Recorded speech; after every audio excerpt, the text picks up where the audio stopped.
It was every Christmas Eve. We always just revel in the fact that how wonderful the kids were and how lucky we were. So grateful, feeling so blessed to have such a family.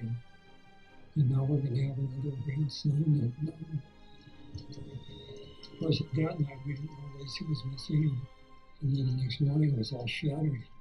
A parking spot can be more challenging. For this holiday season, there's also the increased chance of criminals out on the street. The Bush family is spending the holiday at Camp David. Police admit they are no closer to finding Laci Peterson than they were on Christmas Eve, the day she vanished. The FBI is now joining the search for a missing California woman who is 8 months pregnant. Her husband reported her missing after he returned from a fishing trip, a trip he took by himself. Last seen by her husband, Scott, when was fishing in the Bay Area. I have no idea where. Let's go. Let's, figure this out. Because this doesn't happen. Doesn't happen. Who goes missing in our neighborhood? A dog, cat, not a pregnant lady.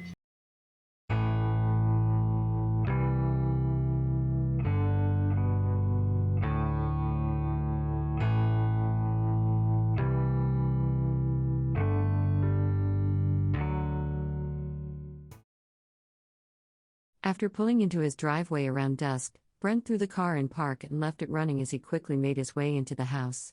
His wife Rose, and their little boy Antonio waited for him outside. The young family was in a rush, having just attended evening church service, and on their way to a party with friends. They'd only made the detour home to pick up a tray of hors d'oeuvres. As Brent rushed past the phone on his way to the fridge, he hadn't noticed the flashing light on the answering machine. But as he headed back to the car with the tray, he was alarmed to see there'd been several messages left in the short time they'd been away. Brent put the hors d'oeuvres on the counter and reached for the button to play the recording, when the phone rang. It was Ron, and the panic in his voice told him right away that something was terribly wrong. When Brent heard his sister Lacy hadn't been seen or heard from since that morning, he dropped everything to look for her. The hour-long drive from Sacramento south to Modesto must have seemed like an eternity. His mind ran wild over where his sister, nearly 8 months pregnant with his nephew, could possibly be. He might have had some worries about how Scott was coping with his wife's disappearance as well. He'd become somewhat close with his brother-in-law over the past several years. The two were the same age, and enjoyed some of the same interests, including golf. They'd spent time together outside of family obligations and his sister's marriage to Scott, forming a friendship that stood on its own. As Brent reached the Modesto city limits, and cut through downtown toward the northeast section of the city, he began to notice the abnormalities, well before he approached the neighborhood. Scott and Lacy's modest little ranch sat almost at the end of a quiet dead-end street. It was a generally peaceful, very friendly, and well-kept area. And while the traffic on Covina Avenue stops at the end of the block, the route continues on as a footpath. Through the trees, past the end of the row of houses, the short steep trail empties into East La Loma Park, part of a long chain of connecting green spaces that follow the meanderings of Dry Creek, for nearly 2 miles. Brent was unfamiliar with the park, but as he quickly navigated the side streets, getting closer to Lacy's, it was clear things were anything but ordinary in his sister's normally quiet neighborhood. The scene he found himself surrounded by that night was indescribably chaotic. Still several blocks away, he could hear the drone of a helicopter growing steadily louder as he drove, until he saw its spotlight not long after, beaming brightly down into the trees, searching for his sister. Brent pulled his car alongside the crowd gathered in front of her house, and quickly found his mother. She was still hysterical, and as inconsolable as she had been since her first desperate walk through the park hours before. Brent tried to comfort his mother as the pulsating noise of the helicopter rhythmically drowned out her desperate cries and screams as it made its passes over the park a block away. Around 11:30, when Al Brocchini suggested the family head home for the night and return in the morning to resume the search, Sharon reluctantly agreed. But before she left, she asked Brocchini to bring Scott back to her house after his interview at the police station. Then she found Scott and told him the same, explaining that she didn't want him to be alone. As she struggled to get through that first night without Lacy, she never strayed too far from her front door, praying her daughter would walk through it at any moment. As she sat through the darkness, watching and waiting as the hours passed, she prayed for Lacy, but expected Scott.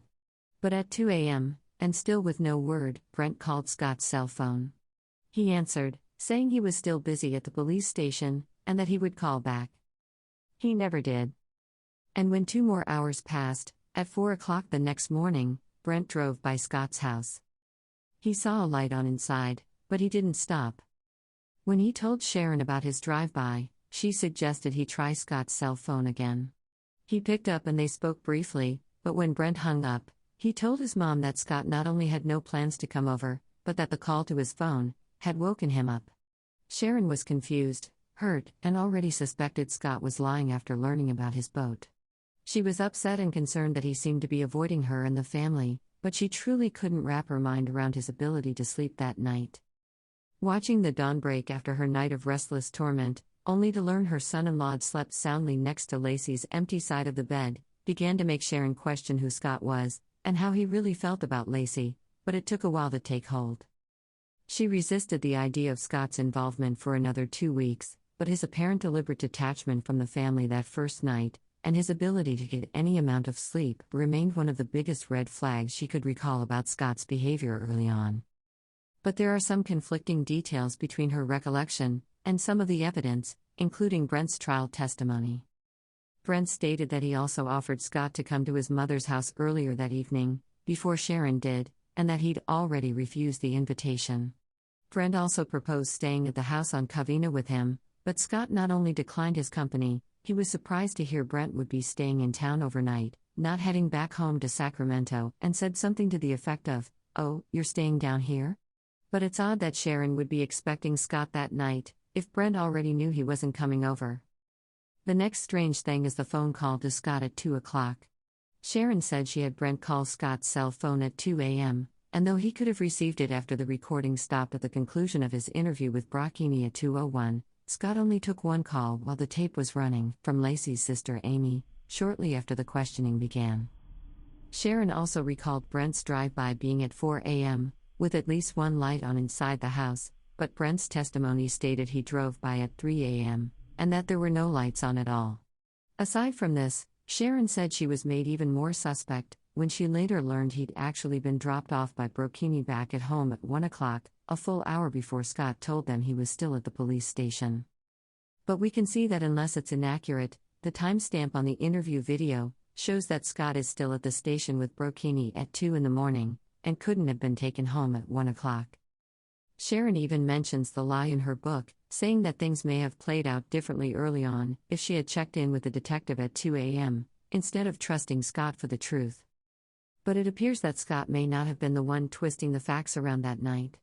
Sharon would have no way of knowing what time that interview ended, if not from Brocchini or the other 2 detectives assigned to the case, Joe Buehler and Craig Grogan. And Scott would say later that Brocchini instructed him to stay at home that night, in case Lacy returned, or there was other activity to report. But it wouldn't be the last time law enforcement employed strategies to draw suspicion towards Scott, although soon, they would no longer need to. Scott would continue to add fuel to the fire already smoldering under his feet, and eventually his lies would consume him completely.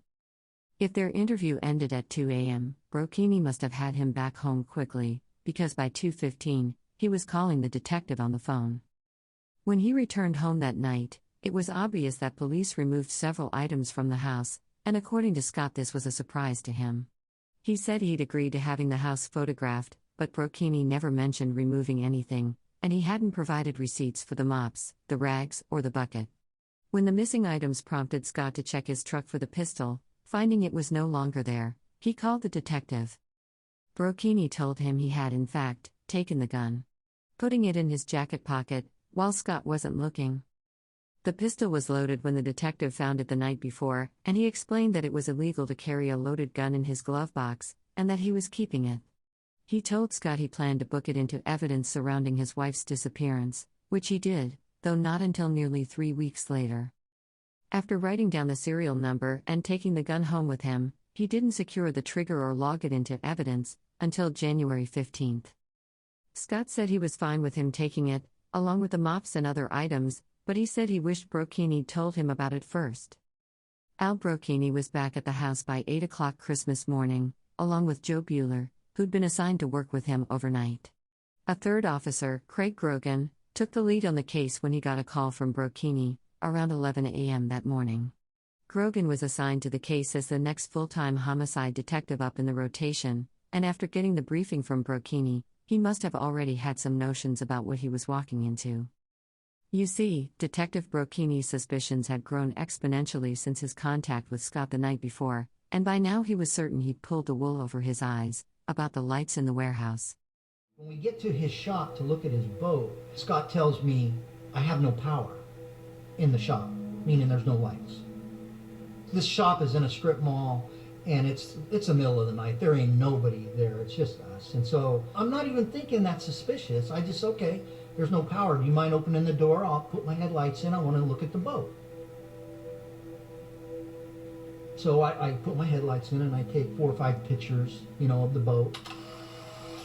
And then later I called MID and I talked to the supervisor to find out when the power was out for that area. He said the power was never out for that area. The power issue ended up being pretty straightforward. The overhead lights in the shop area simply didn't work, though there were skylights to provide visibility during the day. The building had power throughout, but the fixtures themselves didn't function in the warehouse. However, Brocchini didn't know that at the time, and as he lumped it in with everything else, this suspected lie about the warehouse lights kept him heavy on Scott's trail. By the time the 2 new detectives had been filled in by Brocchini that morning, they were all prepared to keep close tabs on him.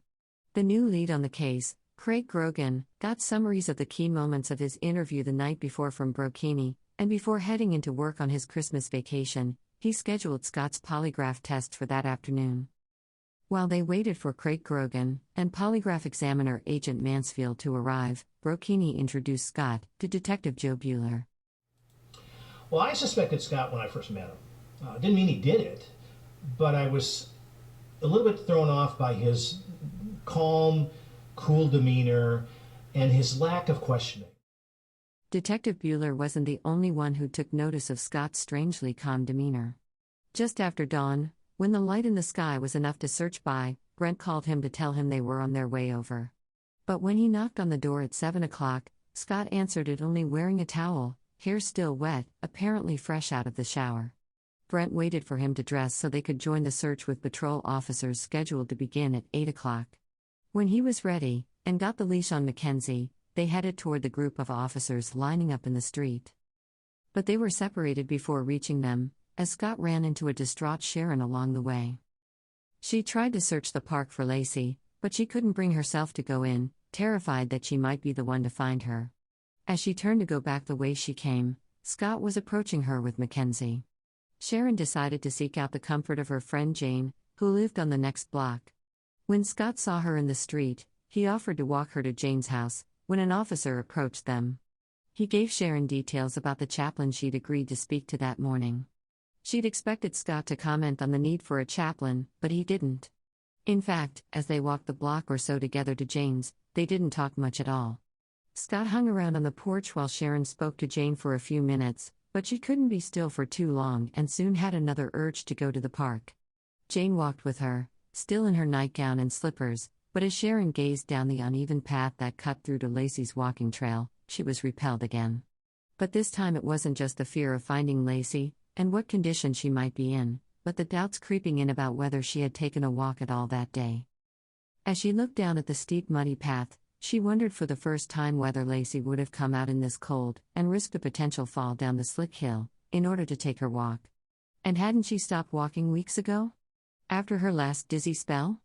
At this point Scott parted ways with Sharon, but instead of joining back up with Brent for the search in the park, he left. Just before the search began, Ron found Brent in the park to get his keys, because his truck was blocking Scott's way out of the driveway. It's unknown exactly how long he was gone that morning. He said he went to the warehouse to get duct tape for putting up flyers. Brent didn't see Scott again until 10 or 10:30, when they began hanging flyers in the neighborhood together, with the duct tape, but Sharon recalled seeing Scott in the house sometime after their walk. She found herself back at Lacy's, after her second failed attempt at going into the park, and took the chance to look around. She was somewhat relieved and comforted, to finally be able to see for herself if things looked out of place, or if anything was missing. One of the first things she checked was Lacy's jewelry, and at first glance, everything appeared to still be there. The rest of the house seemed normal, neat and tidy as usual, aside from a lampshade she found in the dining room. It was one of Lacy's glass Tiffany shades, and Sharon worried it would get broken where it was. She moved it to the bedroom, but passing by Connor's nursery on her way back, she stopped, and completely broke down. She sat in Lacy's rocking chair, feeling her body melt into a massive teardrop, utterly overwhelmed with grief. When she finally composed herself, and went into the sitting room, Scott told her casually from the kitchen that police expected him to take a polygraph test. Sharon said, "Good, at least that will clear you as a suspect." He responded, "Yeah, that'll be a good thing." At this point, Sharon asked him about his parents again, but when he said he'd still had no contact with them because they weren't home, she dug deeper. She knew Jackie and Lee were visiting one of his siblings for Christmas, and she asked if he tried to call their house to reach his parents. He said they'd changed their number recently, and he didn't know it. She suggested he try to call information to get, but he said it was unlisted. Sharon kept pushing, finding it very strange that he wasn't more concerned with letting his family know what was happening with Lacy. But after she asked him if Jackie had a cell phone, and if he tried to reach her on it, he stopped responding, and walked outside. About 10 minutes later, her friend Linda answered the phone in the kitchen. It was Jackie. Sharon took the phone from her friend Linda, and asked her to run outside to find Scott so he could talk to his mother. She took the phone into the master bedroom, and sat on his disheveled side of the bed, noticing Lacy's side was still neatly made. Jackie was asking how she was holding up. Sharon told her, "I'm not doing good." Jackie said they were on their way, but she also said she was worried the police might try to manipulate things against her son. And she began to tell Sharon about a boy in San Diego who'd been set up by the police. She mentioned Scott being framed 3 times during her first call with Sharon after Lacy disappeared, which disturbed her, considering there'd been no mention of a crime being committed yet. And when she found out how close Jackie and Lee were to arriving in Modesto, Sharon knew Scott must have called them hours ago, and couldn't understand why he told her he couldn't reach them. Sharon couldn't deal with trying to figure it out. She was exhausted, fighting to keep herself awake, and growing more desperate every minute. The fact that it was Christmas Day didn't stop Sharon's friends from devoting their holiday to searching for Lacy and supporting her. There was no way they would leave her, knowing how she needed them. None of them could have celebrated had they been home anyway. They'd all known and loved Lacy since she was small, and agonized over her disappearance. Lacy's friends came through with a huge amount of help and support as well. Stacy Boyers and Renee Tomlinson established a sort of command center out of the house early that morning. They began using it as a base for people to check in, and pick up stacks of the flyers made at Ditto's the night before. Renee also tracked down the contact information for Kim Peterson, executive director of the Carol Sund Foundation. In early 1999, Carol Sund, her 16-year-old daughter Julie, and Julie's 15-year-old friend Sylvina Pelliso, were abducted and killed by Carrie Stainer. Stainer also went on to slay another young woman, Joey Armstrong, later that year. After a sizable reward helped to catch Stainer and send him to San Quentin's death row, Carol's parents created the organization to help other families.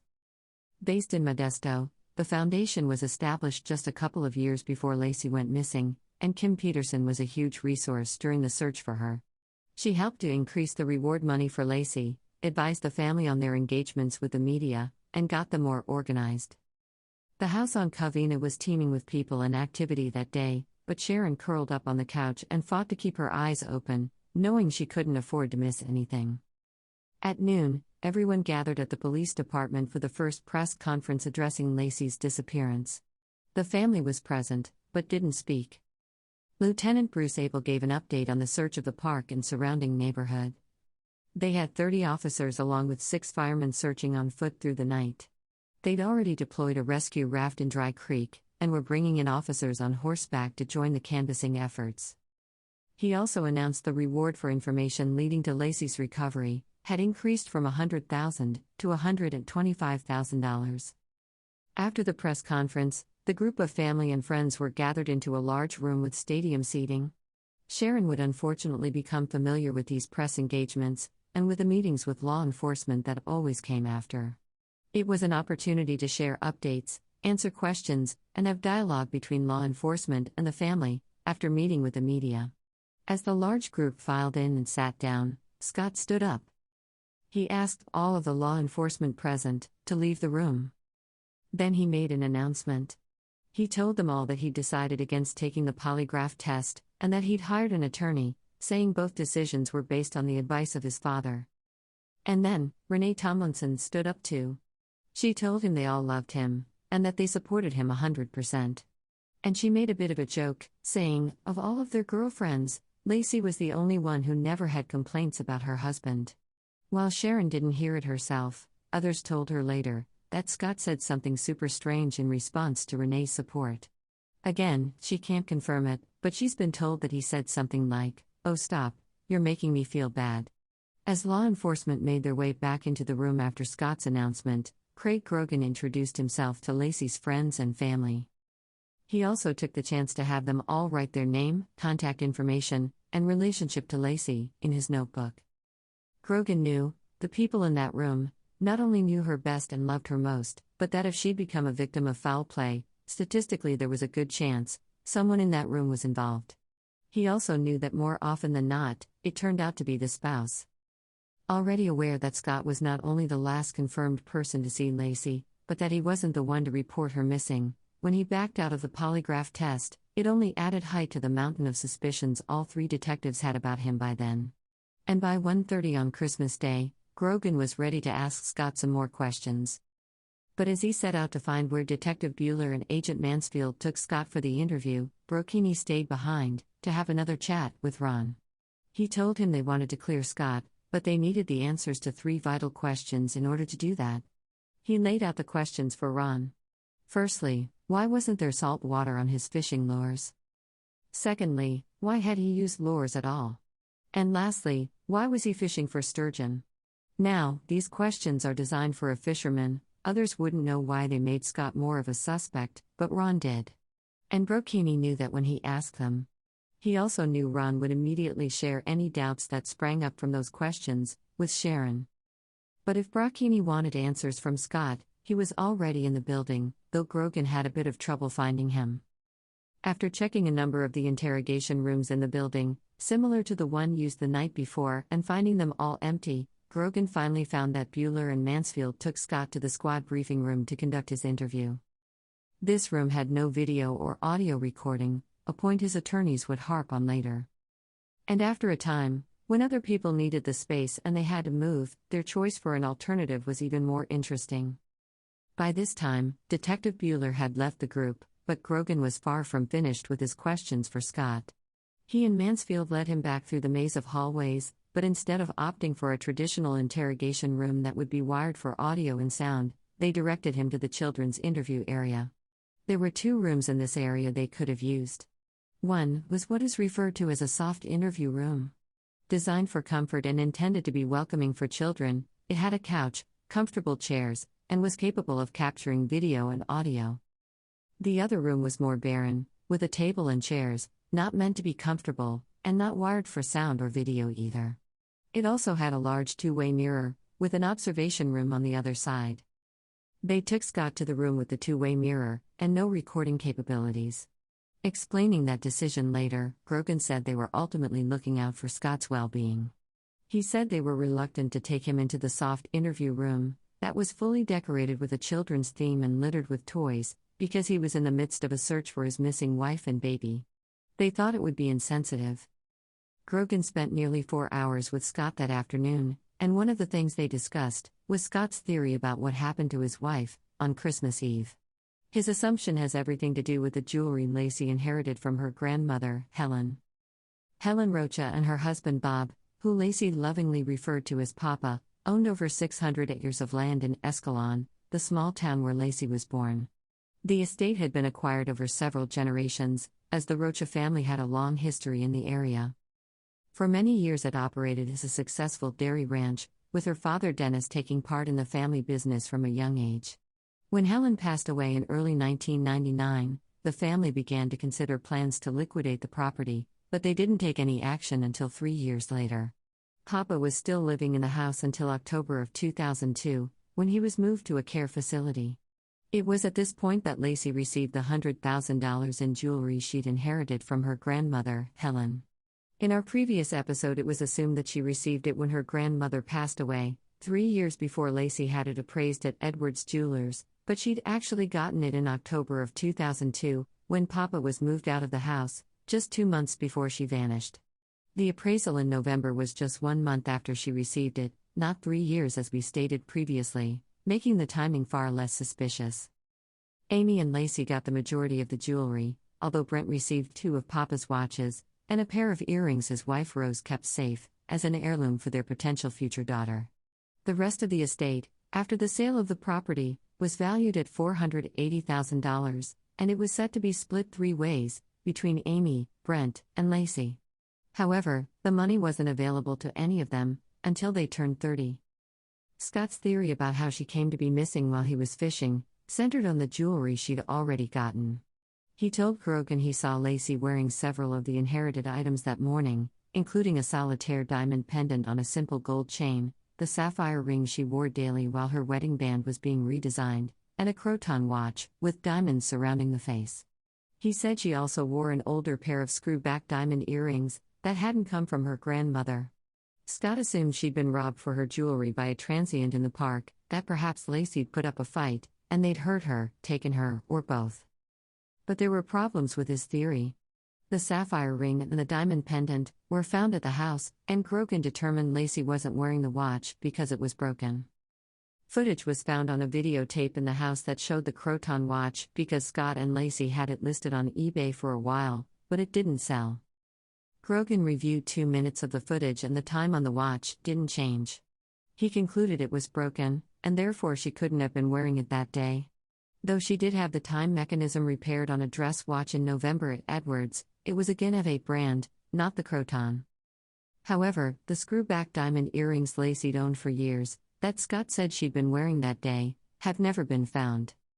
Police also found the croton watch case, open and empty on her dresser with her other jewelry. This watch comes back up in a big way later. Subscribe and hit the bell so you won't miss it. Though Grogan didn't record the interview, he said the topic of extramarital affairs was also thoroughly covered, concerning both Scott and Lacy. He denied any cheating from either partner, and told him they had no marital issues. Scott also told him the French door was their main entry and exit, and that Lacy had a habit of leaving it unlocked. Though the interview was 4 hours long, it apparently wasn't enough time for him to convince Grogan he wasn't involved in his wife's disappearance. They parted ways, and while Scott went home and had a very interesting Christmas dinner with his parents who finally made it to Modesto, and his vegetarian neighbor, Grogan went to work, obtaining a search warrant. Though his first move was to call another detective to keep watch over Scott's warehouse. Scott returned home to find Renee Tomlinson and her husband still there. Stacy Boyers arrived soon after and noticed he was vacuuming the area around the laundry set. She came by to drop off a photo to Renee for the media, probably the most recent one she'd taken of her just 10 days before, at the Christmas party Lacy'd attended alone. Scott vacuumed the entire time Stacy was there, prompting her to ask why he was cleaning. He told her something about never having the house too clean, but Stacy recalled it was just strange. And she remembered something else she thought was odd as well. She was writing something down at the dining table, when Scott interrupted her to slide a pad under the page she wrote on, to protect the table. She'd also heard Scott say several times that he didn't want photos of himself with Lacy distributed to the media. Stacy mentioned all of these things in her police interview with Detective Bueller, where he proposed a question for her.